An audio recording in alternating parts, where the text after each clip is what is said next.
Assalamualaikum warahmatullahi wabarakatuh. Alhamdulillahil qail. A'udzu billahi minasy syaithanir rajim. Bismillahirrahmanirrahim.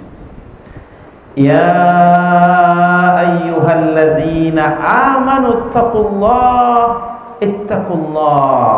wal tanzur nafsum ma qaddamat lighad wattaqullah innallaha khabirum bima ta'malun wa la takunu kalladzina nasullaha fa ansahum anfusahum ulaika humul fasiqun la yastawi ashabun nari wa ashabul jannati humul faizun. Asyhadu an la ilaha illallah wa asyhadu anna Muhammadar Rasulullah arsalahu Allahu azza wa jalla basyiran wa nazira wa da'iyan ila Allahi wa biiznihi wa sirajan munira.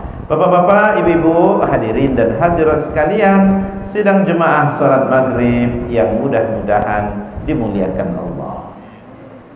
Kajian kita pada malam hari ini insyaallah kita akan berinteraksi dengan ayat yang ke-18, ayat yang ke-19, ayat yang ke-20 dari surah yang Allah beri nama surahnya dengan surah Al-Hasyr, surah yang ke-59 di dalam Quran.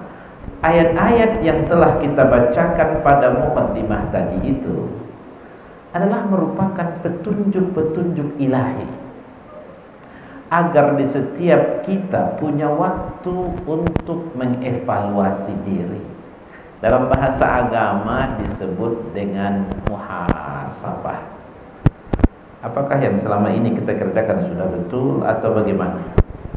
Kalau sudah betul, alhamdulillah, tingkatkan. Apakah yang selama ini kita lakukan masih ada salahnya? Mana salahnya? Perbetulkan. Apakah masalahnya selama ini kita kurang ilmu? Ikuti pengajian, jangan malas belajar.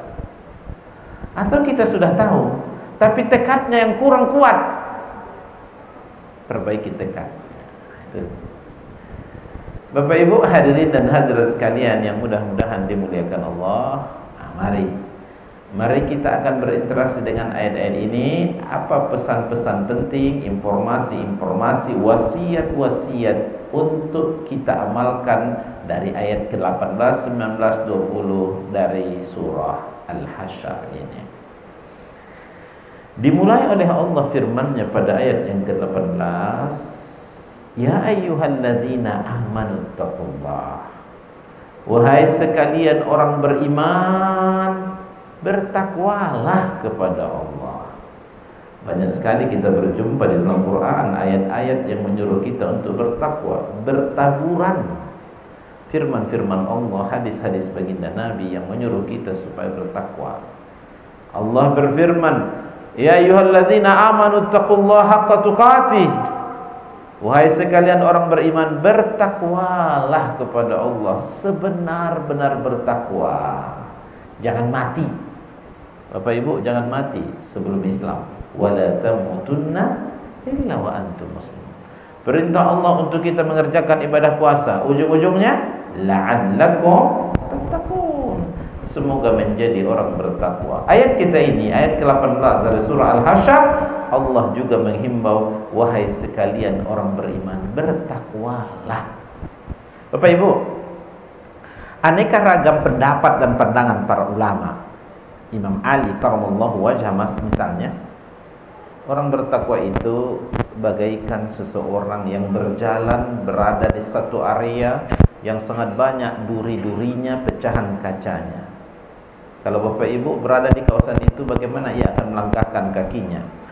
Dia akan pilih-pilih tempat meletakkan kakinya, jangan sampai di situ ada duri yang menancap ke daging kakinya. Dengan pelan, penuh perhatian, berhati-hati. Orang yang bertakwa kepada Allah itu, maka dalam hidupnya tidak sembarangan keluar kata-katanya dari bibirnya. Dia perhitungkan apa yang akan masuk ke mulutnya. sikap-sikapnya cocok atau tidak dengan Quran dan Sunnah, berhati-hati. Itu pendapat Imam Ali. Ya, berhati-hati dalam hidup ini, jangan sampai yang haram melekat pada dirinya. Satu. Di antara ulama, kalau Bapak Ibu ada satu sifat ini atau berada dengan karakter ini, satu di antara muttaqin itu Bapak Ibu. Orang bertakwa itu kata sebagian ulama, al-khawfu minal jalil. Orangnya sangat takut dengan Tuhan. Ini kadang Tuhan saja tidak takuti, apalagi lah undang-undang dan peraturan, lebih dia takuti lagi. Al-khawfu minal jalil. Orangnya sangat takut dengan Tuhan, itu ciri orang bertakwa. Wal amalu bit tanzil. Orangnya standar amalnya Quran dan hadis. Cocok dengan Al-Quran dan hadis. Selektif dia. Kalau berbeda, oh ini tidak cocok nih dengan Al-Quran, tidak sesuai dengan hadis, dia tinggalkan. Itu orang bertakwa. Orang bertakwa itu wal qanaa'atu bil qalil. Orangnya selalu qanaah, merasa cukup dengan apa yang Allah beri. Walaupun nikmat yang Allah anugerahkan itu sedikit, syukurnya tidak berhenti. Gitu. Orang bertakwa. Orang bertakwa itu juga adalah wal isti'dadu liyaumir rahim. Orangnya selalu fokus dalam hidupnya untuk mencari bekal akhiratnya. PK situ dia kan dapat pahala tu atau dosa. Begitu dia. Besok hari Selasa, apa saya cara 1, 2, 3 ke situ, kasihan kemari. Apakah perbuatan-perbuatan kita besok ke situ dapat pahala atau dapat dosa? Itu dosa tambah atau dosa kurang? Begitu dia fokus dalam hidupnya untuk bekal akhiratnya. Khaufu minal jalil, takut pada Tuhan. Wal amalu bit tanzil, standar amalnya Quran Sunnah. Wal qanaa'atu bil qalil, qanaah dengan apa yang Allah beri walaupun sedikit nikmat itu. Wal istidadu li yaumir rahim, orangnya selalu mempersiapkan diri untuk bekal akhiratnya. Bapak Ibu yang dimuliakan Allah, kesimpulan dari perintah bertakwa itu, Allah Subhanahu wa taala ingatkan kita, oleh karena itu orang beriman, hindarilah segala sesuatu yang memberikan ancaman, siksaan, malapetaka. Karena kita melanggar aturan Allah di alam ini, atau malapetaka yang siksaannya nanti di akhirat karena melanggar hukum-hukum syariat. Membuang sampah sembarangan itu apa akibatnya? Nanti kalau ketika banjir hujan lebat datang akan tersumbat itu parit kita, banjir. Yang membuang sampah sembarangan tidak bertakwa kepada Allah. Hukum alamnya begitu kan? Yang membuang sampah sesuai dengan tempatnya bertakwa kepada Allah SWT. Korupsi itu mengakibatkan krisis, kezaliman terjadi. Maka yang korupsi itu tidak bertakwa kepada Allah. Yang mengelola keuangan negara dengan baik, lalu kemudian timbul kesejahteraan, kedamaian, keterangan, keadilan, itu dia bertakwa kepada Allah. Begitu kira-kira ya. Bapak Ibu hadirin dan hadirat sekalian yang dimuliakan Allah, setelah Allah memerintahkan kita bertakwa kepadanya, maka Allah Subhanahu wa taala memerintahkan hal berikut. Wal tanzur nafsum ma qaddamat lighad. Hendaklah masing-masing jiwa memperhatikan apa yang telah ia persembahkan untuk hari esok. Hari esok lighadin, oleh sebagian ulama tafsir menafsirkan dua makna. Lighadin al-qarib wa lighadin al-ba'id. Ada besok jangka pendek yang dekat, ya, setelah Senin Selasa. Besok apa sih rencana? Dari pagi mangat, siangnya asar kamar. Ini perintah dari Allah. Bapak Ibu yang dimuliakan Allah, jadi teori-teori tentang manajemen modern itu ajaran Islam. Ada perencanaan, itu kan manajemen tuh. Ada rapat kerja, raker. Ada rencana strategis, itu ajaran Islam. Ya, evaluasi jangka menengah, jangka pendek, jangka panjang, itu ajaran Islam telah datang terlebih dahulu dari 14 abad yang lalu. Ada makna kedua lighajin al-ba'id. Untuk besok yang kedua itu maknanya besok yang jauh. Satu kehidupan setelah kehidupan kita di dunia, itu yang disebut dengan kehidupan abadi yang tidak ada matinya setelah itu, akhirat. Hendaklah masing-masing jiwa mempersiapkan dirinya melihat apa yang telah ia persiapkan untuk hari esoknya, hari akhiratnya, begitu. Bapak Ibu hadirin sekalian, ayat kita ini, ayat ke-18 dari surah Al-Hasyr ini adalah merupakan petunjuk ilahi agar setiap kita punya agenda mengevaluasi diri. Dalam bahasa agama itu disebut dengan muhasabah. Umar bin Khattab radhiyallahu anhu pernah berkata, hasibu anfusakum qabla an tuhasabu. Hisab-hisablah diri kalian sebelum ada waktunya nanti Allah menghisab akan amal kalian. Bapak Ibu yang dimuliakan Allah Subhanahu wa taala, apakah yang selama ini kita kerjakan sudah betul? Alhamdulillah, tingkatkan. Apakah yang selama ini ada salahnya di sana sini? Yang masalahnya itu perbaiki.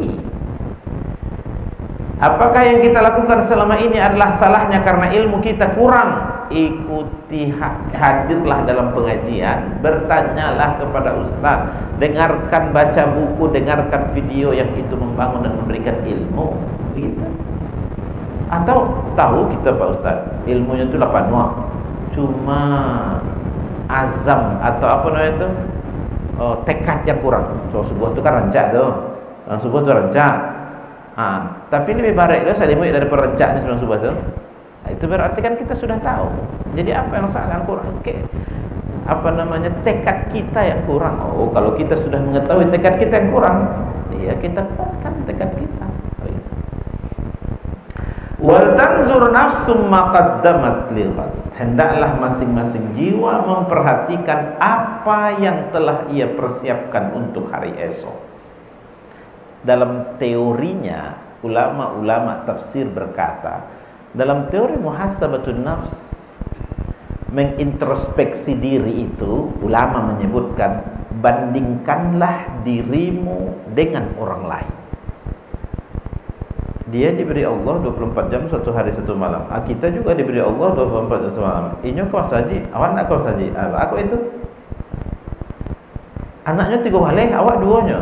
Anak 3 balik masih bisa jadi baca Quran. Awak tak. Itu dalam teori muhasabah, membandingkan diri kita dengan orang lain. Walaupun ada sebagian ulama mengatakan ini terkadang sulit.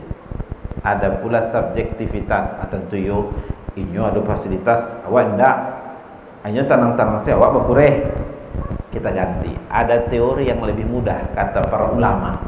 Dalam teori muhasabatun nafs atau introspeksi diri, bandingkanlah diri Anda hari ini dengan diri Anda sendiri hari kemarin. Tidak melibatkan orang lain, karena kita yang paling tahu tentang diri kita. Bagaimanakah performa amal kita hari ini, bagaimana performa amal kita kemarin. Karena baginda Nabi Muhammad pernah bersabda, barang siapa yang harinya hari ini sama dengan hari kemarin, rugi. Minimal rugi modal. Tapi bisa saja itu sama baik. Patang baca Quran, kini baca Quran. Patang sembahyang, kini sembahyang lo. Patang zikir, kini zikir. Sama-sama baik. Walaupun sama-sama baik, dalam konsepsi Islam tetap merugi, minimal rugi modal.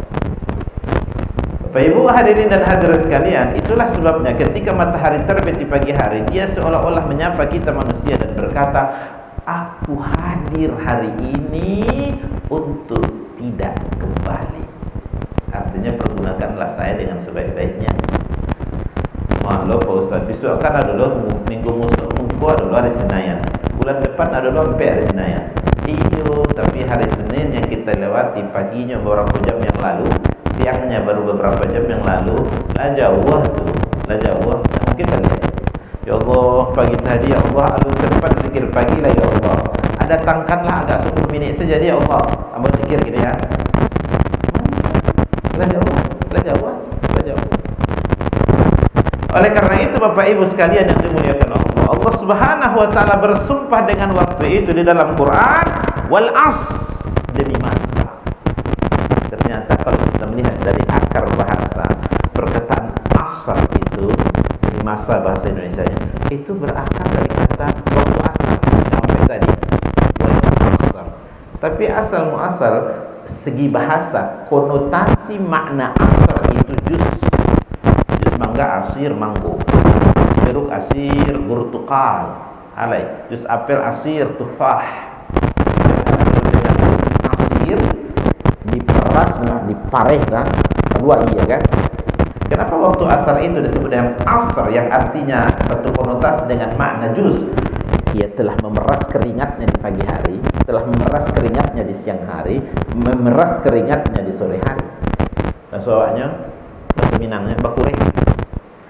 Tapi walaupun begitu bakureh Pak Bu, tetap saja Allah mendeklarasikan al-insan apa?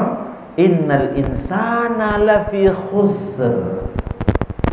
Seluruh manusia, siapapun, bapak-bapak, ibu-ibu, dimanapun, atas nama manusia, rugi. Betul. Yang tidak merugi, siapa yang tidak merugi? Yang beriman. Bakureh ibadah dari pagi, banyak-banyak sedekahnya dari pagi, kamasati ke panti asuhan luar biasa. Tapi Pak, tidak beriman apa tuh? Dalam bahasa Al-Quran diistilahkan haba'am manthura, bagaikan debu yang berterbangan. Ia beramal kan bukan untuk mencari pahala, dia beramal bukan untuk Allah, dia beramal beribadah bukan untuk surga. Ada pada PM tidak beriman, iman saya tidak. Tapi Bapak Ibu sekalian, dikatakan merugi manusia itu karena dia tidak beriman. Tapi Allah beruntunglah, iman saja belum cukup, tetapi imannya diiringi dengan wa amilus shalihat, beramal saleh, menolong orang lain. Kemanfaatan kita di tengah masyarakat itu adalah merupakan nilai seseorang yang terbaik dari manusia itu yang paling banyak manfaatnya di tengah masyarakat. Kalau beriman itu merupakan simbol lambang dari kesolehan individu kita dengan Tuhan, wa amilus shalihat itu lambang simbol kesolehan kita secara sosial. Belum cukup untuk dikatakan beruntung. Wa tawasau bil haq, saling menasehati dalam perkara yang hak. Apa nih maksudnya nih? Cukup bangkrut berada pada titik nadir yang paling rendah peradaban manusia itu kalau kita tidak punya kepedulian dengan sesama. Ah biarlah, kan rempang tadi matu biarlahnya. Iyo, ini di Rempang, tapi bisa di Sumatera Barat. Saya kan narkoba tuh orang Jawa, Nagari Sabala. Iya, kini orang Jawa, bisa anak kemenakan awak. Watawasau bil haq. Saling menasihati sehingga baginda Nabi mengatakan man ra'a minkum munkaran falyughayyirhu bi yadihi. Yang melihat kemungkaran, ubah di tangan kekuasaan. Lain masih baralutan tangan tuh. Oh, tak punya dah Pak Ustaz. Oh, ilmu dia sertifikat lisan ni. Dah sanggup dengan kekuasaan, memang tak punya kuasa. Ubah dengan lisan. Lain masih bisa berkoordinasi. Orang berwajib, apa mangku adat. Awak dalam bahaya kini Pak. Ikut nak terjadi. Sampaikan, mudah-mudahan berubah. Tak jo. Awak tak punya lah kemampuan untuk mendiskusikan itu, mengkoordinasikan itu. Dengan hati. Tak terima tu.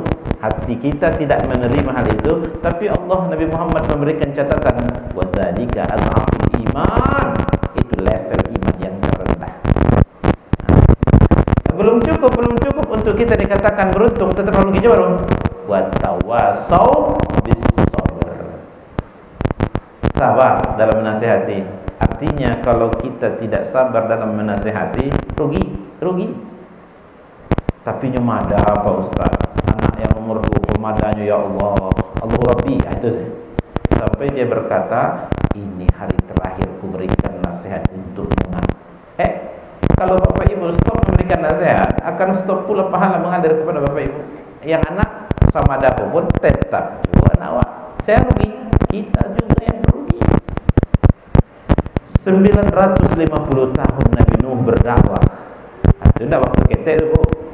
Lama ibu menasihati anak, kemenakan keluarga besar. Berbanding dengan Nabi Nuh 950 tahun,